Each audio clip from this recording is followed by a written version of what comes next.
জানুয়ারি প্রজাতন্ত্র দিবস, সেই রাতেই কিন্তু একেবারে আনন্দপুরের নাজিরাবাদ, সেই নাজিরাবাদের যে ভয়াবহ ঘটনা, যে অগ্নিকাণ্ডে এখনো পর্যন্ত পুলিশ 3জনকে শনাক্ত করতে পেরেছে মৃত হিসাবে, এবং বাকি 27 জন নিখোঁজ। তাদের ডিএনএ টেস্ট চলছে, তবে জানা যাবে তাদের কি পরিণতি হয়েছে।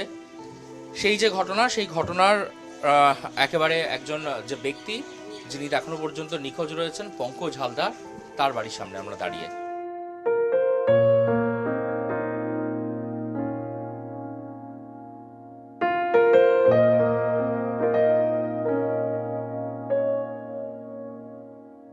এই হচ্ছে একচালার একটা ছোট্ট বাড়ি তাদের। এই বাড়িতেই তিনি তার স্ত্রী এবং বাচ্চাকে নিয়ে ভাড়া থাকতেন, এবং এখানেই যবে ঘটনা ঘটেছে সেই রাত্রির বেলা তিনি তার স্ত্রীকে ফোন করেছিলেন এবং ফোন করে শেষবার কাতর আর্জি জানিয়েছিলেন। তিনি বলেছিলেন যে সেখানে আগুন লেগে গেছে, তার পালাবার আর কোনো পথ নেই, হয়তো আর মিনিট 5 বাদে আর কোনোদিনও কথা হবে না তার স্ত্রীর সঙ্গে। শেষবার স্ত্রীকে তিনি ফোন করে জানিয়েছিলেন। তারপর থেকে ব্যাকুল হয়ে স্ত্রী দৌড়ে গিয়েছিল ঘটনাস্থলে, কিন্তু ঘটনার ভয়াবহতা যখন তিনি দেখতে পেরেছিল, তারপর থেকেই একেবারে বারবার তিনি মুর্ছিয়ে পড়ছিলেন, সেন্সলেস হয়ে যাচ্ছিলেন।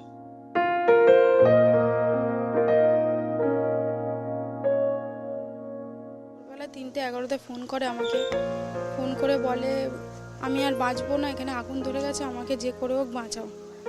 আমি বলি তুমি যে করে হোক বার হয়ে যাও। ফোনটা একাই কেটে যায়। আমি আবার ফোন করি, সেই টাইমেই বেরিয়ে যায়। বেরিয়ে যেতে যেতে হেঁটে হেঁটে যেতে যেতে ফোন করি। আমি ফোন করতে ও বলছে আর 5 মিনিট। আমি 5 মিনিট পর আর তোমাদের মধ্যে থাকবো না, আমি বাঁচবো না। তারপর দিয়ে ওই যে ফোন সুইচ অফ হয়েছিল, আর ফোনে পাওয়া যায় না। আমরা সঙ্গে সঙ্গে ওখানে যাই। ওখানে গিয়ে দেখি যে পুরো দাউ দাউ করে আগুন জ্বলছে। চারিদিকে খুঁজতে থাকি, সবাই বলছে যে না অনেকে বেরিয়ে গেছে, অনেকে বেরিয়ে গেছে। আমরা ভাবি হয়তো বেরিয়ে গেছে। তারপরে যত বেলা হতে থাকে, আমরা তো আর ও গেটটা চিনতাম না ফার্স্টে। আবার এপার দিয়ে আবার আসি, দুদিকে গেট, এপাশ দিয়ে আবার আসি, আসতে হচ্ছে গিয়ে দেখি আর দাউ দাউ করে জ্বলছে। তারপরে হচ্ছে গিয়ে আমরা একটু আশ্বাস নিয়ে বসে থাকি, যদি পালিয়ে থাকে। তারপরে যত বেলা হতে থাকে আশ্বাস কমে যায়। আমার ছোট মেয়ে আছে, ওর বাবাকে খুঁজতে থাকে। আমার বাবা ও তো রাত্রি সকালবেলা 8টার সময় চলে আসতো, যেহেতু ওর মেয়ের স্কুল আছে, প্রথম স্কুলে ভর্তি হয়েছে, প্রথম 8টার সময় চলে আসে, ওর বাবাকে খুঁজতে থাকে। আমাকে ফোন করে বলে আমার পাপাকে এক্ষুনি এনে দাও, আমার পাপাকে আমার দরকার। তারপর দিয়ে খুঁজছি আর পাইনি ওকে।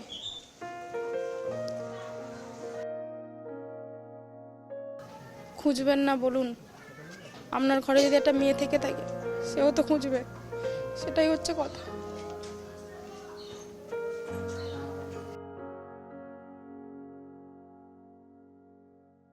আজ ঘটনার 9 দিন অতিক্রম হয়েছে, এখনো কিন্তু পরিবারের পরিস্থিতি স্বাভাবিক হয়নি। মাত্র 3 বছরের একটা ছোট্ট বাচ্চা এবং 21 বছরের তার স্ত্রী নিয়ে 27 বছরের পঙ্কজ হালদার, তিনি কাজে নিযুক্ত হয়েছিলেন এবং একটি ভাড়া বাড়িতে নিজের সংসার বেঁধেছিলেন আগামী জীবনের স্বপ্ন গড়ার জন্যে। মেয়ে স্ত্রীকে নিয়ে তার ছোট্ট সংসার ছিল, একাই তিনি উপার্জন করতেন, পুরো সংসার চালাতেন। 3 মাস নাইট শিফট কাজ করতেন, 3 মাস ডে শিফট। যেদিনকে ঘটনা ঘটে সেদিনকে তার নাইট শিফট ছিল, এবং সেই রাত্রি একেবারে সেই বিভীষিকাময়, বলা চলে একেবারে অভিশপ্ত সেই রাত্রিরে পর থেকে আর খুঁজে পাওয়া যাচ্ছে না পঙ্কজকে। কেন বাইরে দিয়ে তালা মারা থাকবে স্যার? আর এটাও শুনি যে পাশে যে গোডাউনটা আছে, ওখান থেকে আগুনটা লেগেছে। যারা ছিলেন তারা নাকি ড্রিঙ্ক করে রান্না করছিলেন। ড্রিঙ্ক করে রান্না করা তো উচিত না স্যার। একটা মানুষের জীবন চলে গেল, সে তার বাবা হারা হলো, এটা তো উচিত না স্যার। আমি তো ওর বাবার আশা তো পূরণ করতে পারবো না। আপনাদের ফ্যামিলিতে কে কে আছে? আমরা 3জন আলাদা থাকতাম, আমি, আমার মেয়ে আর আমার হাজবেন্ড।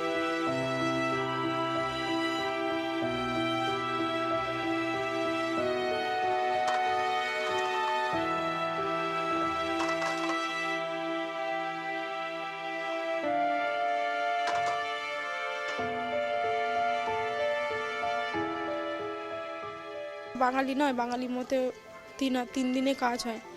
আজকে নিয়ে 9 দিন হয়ে গেল, পাইনি আমরা। আমরা এইটুকুনি চাই যাতে তাড়াতাড়ি, যতটা তাড়াতাড়ি পারে যেন দিয়ে দেয়। ডিএনএ টেস্টের রিপোর্ট কিচ্ছু বলেননি ওনারা। অনেকবার প্রতিদিনই আমরা ফোন করি, প্রত্যেক দিনই ফোন করি। ওনারা একটাই কথা বলেন, যতক্ষণ না ডিএনএ টেস্ট আসবে ততক্ষণ আমরা কিছু করতে পারবো না। যতক্ষণ না ডিএনএ টেস্ট আসবে ততক্ষণ আমরা কিচ্ছু করতে পারবো না। আমরা 9 দিন ধরে বসে আছি, কিচ্ছু পাচ্ছি না আমরা। যদি বা ডিএনএ টেস্ট ম্যাচ না করে তো একটু তো আশ্বাস থাকে, যদি কোনো হসপিটালে গিয়ে থাকে বা কিছু। কিচ্ছু না। প্রশাসনের তরফ থেকে কেউ যোগাযোগ করেছিল আপনাদের সাথে? হ্যাঁ, ফিরদৌসী বেগম আর ওনার নাম কি, নজরুল আলী মণ্ডল। কি জানালেন তারা? ওনারা বললেন আপনারা পাশে আছি, 10 লক্ষ টাকা দেওয়ার কথা বলেছিলেন। ওই ভরসায় তো স্যার আমরা বসে থাকতে পারি না। যেহেতু আমার একটা মেয়ে আছে, আমাকে খেটে খেতেই হবে। কাজ দিয়ে, থানা দিয়ে কাজ দিয়েছে, ডকুমেন্টস জমা নিয়েছে। কাজ দিয়েছে বলা ভুল, ডকুমেন্টস জমা নিয়েছে, এখনো পর্যন্ত কিছু বলেনি। এটাই, যদি কাজটা পেয়ে যাই তাহলে আমার মেয়েটাকে মুখে একটু খাবার তুলে দিতে পারবো। এই যে এরকম একটা ঘটনা ঘটলো, আপনারা নিজেদের পরিবারের লোককে হারালেন, মাথার ছাদটা স্যার হারিয়ে ফেললাম আমি। আর্নিং বলতে ওই ছিল আমাদের। ওর বাবা যেহেতু আলাদা থাকে, আমাদের দুজনের আর্নিং বলতে ওই ছিল, আর কেউ না।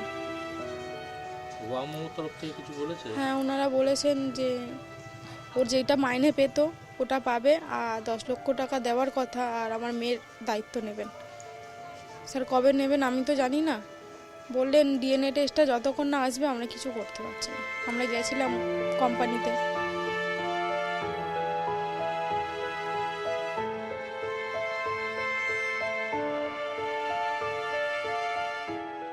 বাড়ির পরিবারের লোকজন তারা এখন ডিএনএ টেস্টের দিকে তাকিয়ে রয়েছে। যখন ডিএনএ রিপোর্ট আসবে তারপরে যদি সরকারি অনুদান মেলে, যে বেসরকারি মোমো ফ্যাক্টরি বা মোমো কোম্পানি তারাও পরিবারের লোককে প্রতিশ্রুতি দিয়েছে। তবে কি শুধুই প্রতিশ্রুতি বা এই অনুদান দিয়ে বাড়ির লোককে ফেরত আনতে পারবেন তারা? বা সেই বাড়ির লোকের যে শূন্য স্থান, মেয়ে বারবার এখনো বলছে, 3 বছরের ছোট্ট মেয়ে, বাবার ছবি ধরে বলছে যে বাবা কাজে গেছে, বাবা ঠিক ফিরে আসবে তার কাছে। সেই মেয়ের কাতর বেদনা কি কোনোভাবে চুপ করানো যাবে? এই প্রশ্ন কিন্তু ঘুরে বেড়াচ্ছে সর্ব